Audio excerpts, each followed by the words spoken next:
মহিলার কাপড় রোদে শুকাতে দেখে বলতে লাগলো, হায় হায় সর্বনাশ, এই প্রতিবেশী মহিলা কি নোংরা গো, সে তো ভালো মতো কাপড়ই ধুইতে জানে না, দেখো কাপড়ের মধ্যে কত ময়লা লেগে আছে।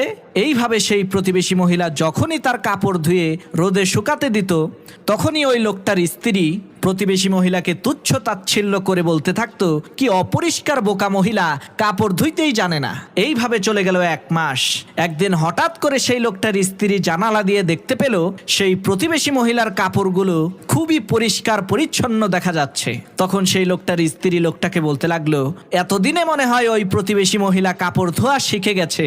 স্ত্রীর এই কথা শুনে সেই লোকটা বলতে লাগলো, আরে না, প্রতিবেশী মহিলা কাপড় ধোয়া শিখে নাই, বরং তুমি যে জানালা দিয়ে ওই প্রতিবেশী মহিলার কাপড়গুলোকে দেখো, আজকে সকালবেলা আমি ওই জানালার কাজ পরিষ্কার করে দিয়েছি। এই জানালার কাজগুলো অপরিষ্কার ছিল বলেই তুমি ওই প্রতিবেশী মহিলার পরিষ্কার